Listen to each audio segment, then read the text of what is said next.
Before I get started on this, I just have to give a quick shout out to TheRoockie Critic. He did a YouTuber appreciation video about me. I'll put it in the description section below if you want to go check that out. It really made me feel good, guys, because one of the things he talks about in that video is that these things that I do on this channel aren't really about just putting out videos. It's really just about having fun, having conversations, and pitching weird, crazy, wacky things that will probably never happen on Dragon Ball at all. But it's still really fun to talk about and really just get the creative juices flowing. And I really hope you guys will share your thoughts and opinions on this video and your pitches in the comment section below as we get into this. I hope everyone enjoys the video. Hey YouTubers, don't forget to subscribe and hit that bell over by the subscriber button to notify you every single time I upload. Enjoy the video. Today, I want to take a couple of minutes of your time to briefly pitch my idea to introduce Cooler into the world of Dragon Ball Super. Maybe it's just me, but I guess I didn't really realize just how popular Cooler's character was amongst the Dragon Ball fan base, but after Broly was introduced to be coming back, everyone started getting really interested about who they could actually start bringing back, who was a part of the extended lore of the Dragon Ball canon, or whatever you want to call it, over the last couple decades. So with that being said, I've been racking my brain just to kind of think about what the new and interesting way to introduce an old character like Cooler would be in the Dragon Ball Super world. So I think I have an interesting idea, but in order to understand what we're doing with it, we have to kind of keep the opinion that Cooler is the type of character that doesn't make a lot of sense to introduce at this point in the series run. It made sense to introduce Cooler when they did because Cooler was taking revenge for Frieza's fall. But after Frieza's kind of fell a lot, and even King Cold went to Earth and got killed by Trunks, and the Frieza Force has kind of been in disarray over the last couple decades in this story, I just don't like the idea of introducing Cooler into the mix and just simply having him be the long-lost brother of Frieza. We need to figure out a better way of introducing his character. So I think I have an interesting idea, but I haven't taken a whole lot of time to sit with it. This is only going to be part one of the overall story because I'm still trying to connect all the dots. But with that being said, let's just jump right into this, and I really hope everyone appreciates it. Tell me what you think in the comment section below, and tell me your pitches for Cooler's return in Dragon Ball Super if you have any. Alright, let's just get into this. Obviously, and for simplicity's sake, this is a movie in classic Dragon Ball format. The events taking place shortly after the upcoming movie and have very little connective tissue to that film and everything that took place in it. It's clear that this is happening in the canon and during the 10-year time skip where Dragon Ball Super took place. But for starters, I think we should really start the film with a reanimation of the fight on Namek as Goku is beating down Frieza and leaves him for dead when the planet explodes. We cut to the aftermath of that explosion, and King Cold picks up the remnants of his son and creates Mecha Frieza. From there, we drift onward through the wreckage and aftermath of planet Namek's destruction until we come across the missing pieces of Frieza's head, his right eye bruised and lifeless. For a beat, it floats in the nothingness of space, completely silenced until a faint mumbling awakens it from its slumber. As the eye opens, it is greeted with a bright light that engulfs the darkness of the space around it. The mumbling that we hear grows louder and louder until we hear a solitary line, unifying all these various voices into one single entity as it whispers, "Interesting." From there, we jump into the opening credits of the movie. This serves as a reintroduction of all the events from that Frieza fight, everything to the Tournament of Power, and specifically Frieza and Goku and all of the relationships that we've seen thus far. And then we pick up with our heroes on Earth as they go through their day-to-day lives. I know it might be easier to allow everybody to get together to have some kind of party and have everyone have a nice little character moment, but I think it would be better and a little more unique to have everyone just going by their day-to-day life and not really seeing everyone be together in this particular moment. So we get to see Gohan teaching, Ten Shinhan training, Master Roshi just looking at some nudie mags lounging on his beach, the entire works. Just a lot of really nice character moments for the few characters that we haven't seen in a while. But this all kind of comes to a head by the time we get to the lookout. Everything seems fine until a dark dread falls over Dende as he drops to the ground, raving in pain, alerting Mr. Popo and Piccolo to ask him what exactly is wrong. As he's thriving around on the ground, we see glimpses glimpses of a giant organism engulfing a green planet as screams cry out into the void. From there we cut into Goku and Vegeta once again training on Beerus and Whis' planet. Because we don't know how Dragon Ball Super Broly will end at the time of this recording, I'm just going to speculate for this pitch that Broly himself isn't really dead in this part of the story. In fact, he just simply left, and now Goku and Vegeta are trying to train themselves in order to be able to fight him in the future, or at least match his strength. But anyway, as Goku and Vegeta are training, Whis gets a call from Piccolo that informs him of the situation. Apparently, Dende has seen visions of new Namek being swallowed whole by a giant organism, and he can't really shake this really bad feeling he has.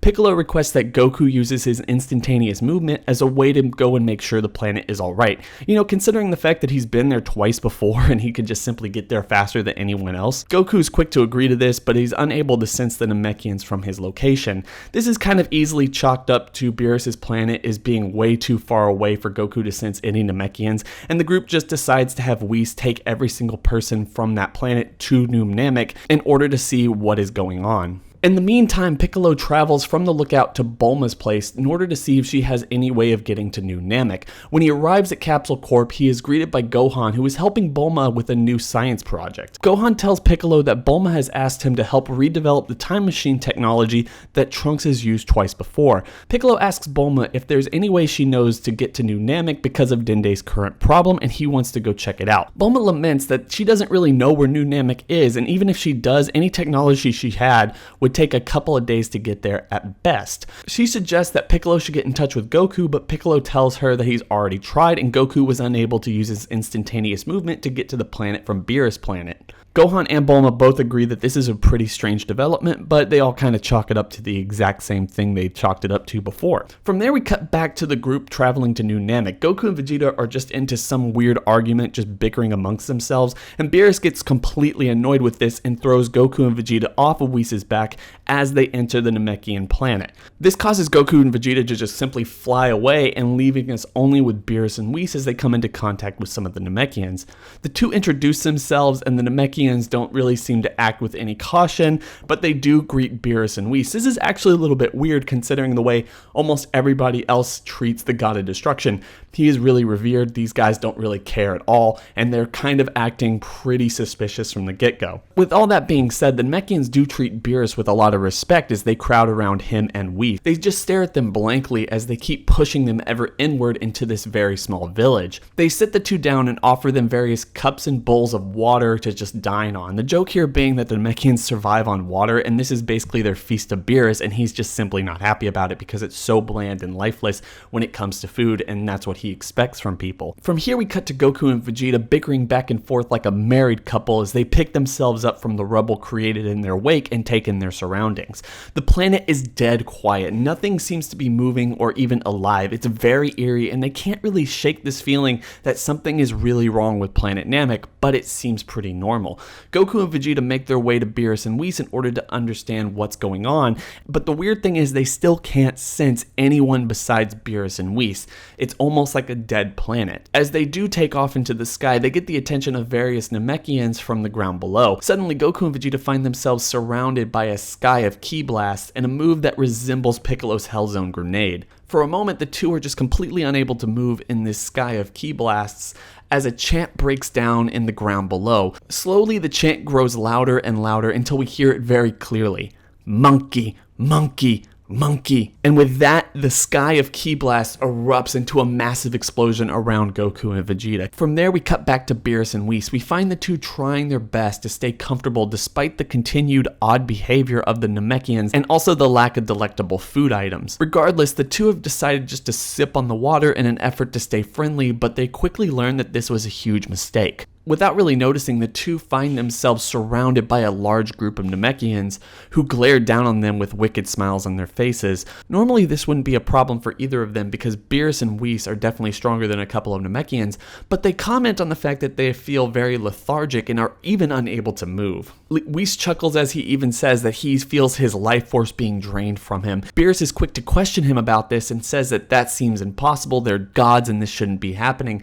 And this causes Whis to answer Beerus in such a way that suggests that yes, this shouldn't be possible after everything Zeno has done in the past in order to make sure that this was stomped out. But we don't really get the entire story of it, because as soon as he starts talking, we see all the Namekians around them simultaneously grab the two. This forces Beerus to fight them off, but he can't really take them all on in his current state. Every single one that falls, 3 more get in his place, and they just simply are overwhelmed by the Namekians around them. And then slowly, as we see Beerus and Whis get taken down by all the Namekians, we see this endless swarm being phased out as we become aware that Beerus and Whis aren't in fact fighting Namekians, but are instead being quickly covered with wires and technology that are slowly draining their life force. We cut back to Goku and Vegeta, who emerge from the smoke just to find themselves face to face with what appears to be a Frieza race character that they've never met before. Of course, the audience would instantly recognize this person as Cooler, but Goku is the first to make the mistake that this is in fact Frieza, but Vegeta definitely knows better. The creature introduces himself as Cooler and suggests that he knows Goku and Vegeta quite well, although he's still rather vague on how that is exactly possible. The three break out into a fight that is very similar to the one seen in the Return of Cooler, as it's made pretty clear that Cooler is able to use the energy he's draining from Beerus and Whis in such a way that pushes Goku and Vegeta past their limits. The only way they're able to beat him despite his ever-growing power is using a dual Kamehameha and Gallic gun that vaporizes Cooler out of existence. But just as they think they've won, to their shock, Cooler appears again. He explains to them that he isn't actually a mortal creature, but an amalgam of different organic and technological life that has survived for millennia, known as the Big Getty Star. And for as long as he can remember, he has been traveling across the multiverse, absorbing everything it deems interesting and necessary. He further explains that his current form is a reconstruction of the one they call Frieza, explaining that he came across Frieza's DNA decades ago, and interested in the biology that seems to survive and thrive as individual parts. Even in the vacuum of space, it absorbed Frieza into itself and recreated it in his own image. And here I think it would be really cool just to kind of hint at the idea that this thing is from one of those 6 universes that Zeno destroyed, and somehow it escaped. Maybe it was a parasite throughout those entire 6 universes, and that's one of the reasons Zeno had to destroy those things. That's why it can take out gods and angels and all these other things that should be able to take it out. It has experience and it has knowledge of the multiverse and all the higher structure of gods and angels. He goes on to explain that he's spent the last couple decades of his time looking for these wish orbs known as the Dragon Balls, as their usefulness seems very intriguing to him. With this, we see the environment of New Namek transform from a living planet into a cold technological environment. Cooler ends up transforming himself into the iconic 5th form as a way of adapting to the fight and a good way of beating Goku and Vegeta, and he easily takes them down now with almost no trouble. Beaten and bruised on this cold metal floor, Goku and Vegeta find themselves slowly sinking into the metal around them as they're absorbed into the same machine that now holds Beerus and Whis. Goku and Vegeta awaken to find themselves surrounded in a web of tubes and wires, held in place next to Beerus, Whis, and the entire Namekian population. At the center of the room sits the 7 Dragon Balls. They glow in anticipation as Cooler approaches the middle of the room and destroys the Dragon Balls, explaining that it's impossible for him to absorb the Dragon Balls into his being because they're not organic, nor are they technological. He cannot absorb magic, and it's one of the things that makes him very angry. Anyway, guys, I'm gonna leave it right there. So obviously you can see that I'm kind of going somewhere. I don't know where I'm going right now, but hopefully we can get to a really interesting part of this story sometime in the near future. Anyway, I hope everyone's having a fantastic day. Don't forget to like, comment, and subscribe for more videos like this, pitches, or just discussions in the future. I hope everyone is liking this stuff thus far and, just having a nice week. It's been real, guys.